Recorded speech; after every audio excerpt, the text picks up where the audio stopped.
I think probably three main drivers.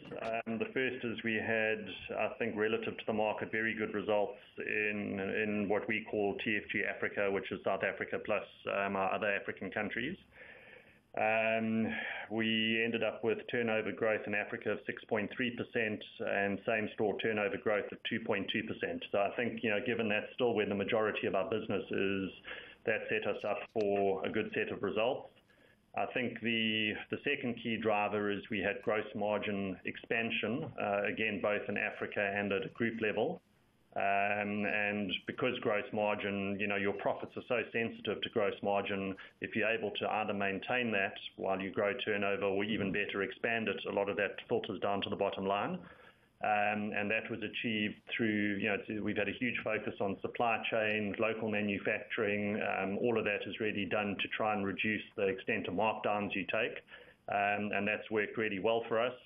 And then I guess the third element is we had, I think fairly solid results from our international operations, particularly Australia, but actually Australia and the UK combined.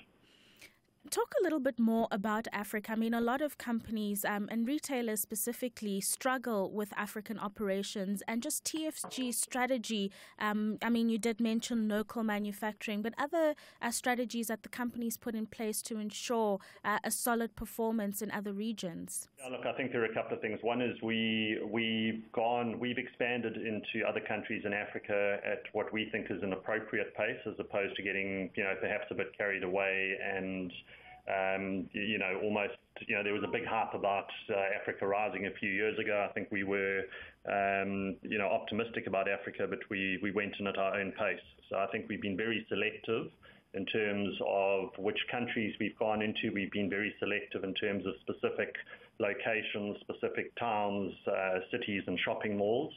We've also, I think with the rush for South African companies to go into the rest of Africa, there's been a tendency to commit to rentals that are too high. What we've tended to do is, again, if we can't get rentals that make sense, we actually won't open in a shopping mall. We'll rather wait or go somewhere else.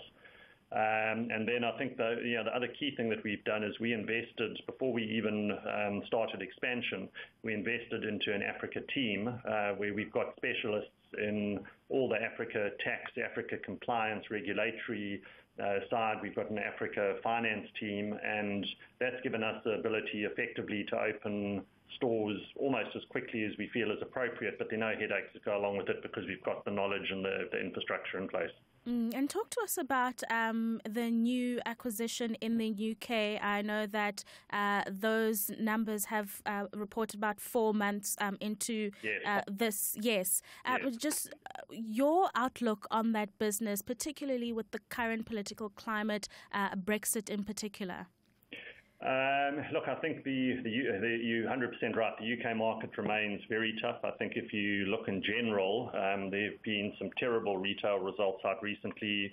There are a number of retailers that have gone into administration. There are a number of well-known brands that are closing huge amounts of stores. And I think that is real in the UK environment at the moment. I think that is largely linked to two things. One is Brexit, and our view is that it has to resolve itself eventually, and hopefully common sense prevails. The other big impact there has been, though, the massive shift to online.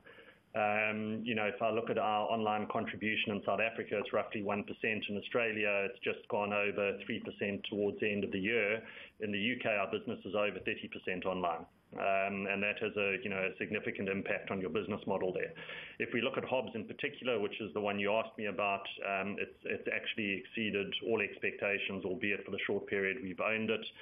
We've had turnover growth ahead of what it's enjoyed in the past. We've had gross margin expansion and profits better than it had been in the past. I think the key to that is, again, we're not trying to run Hobbs from South Africa. I think that's a mistake that is, it just doesn't work trying to run a retail operation in another country from here. We've got a very good management team already in the UK, and they've assisted the Hobbs team in, I think, rolling out some of their initiatives and their business models. So your focus on capital optimization resulted in you guys generating about 44% growth in free cash flow. Would you give us a sense of where you'll be directing this cash to? Are there any opportunities that TFG is looking at the moment? Yeah, look, I think I'm glad you mentioned that. That's probably, in terms of highlights of the year, for me, that's probably one of the most significant highlights. We had a 100% increase in free cash flow the year before, followed by, as you say, 44.8% this year, and that means that we converted roughly 77% of our net profit into cash. It's a great position to be in. I think there are two things that we're going to be doing going forward. The one is certainly from a TFG South Africa perspective, we're going to be making a much more significant investment into digital transformation.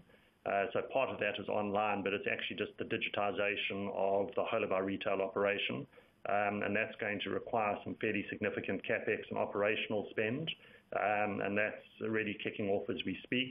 And then, we, particularly now that we've got an international footprint and a very strong platform in the UK and Australia, we are approached almost on a weekly basis in South Africa, Australia and the UK with acquisition opportunities. It's good to be in a position where you've got some dry powder if you want to pursue any of those.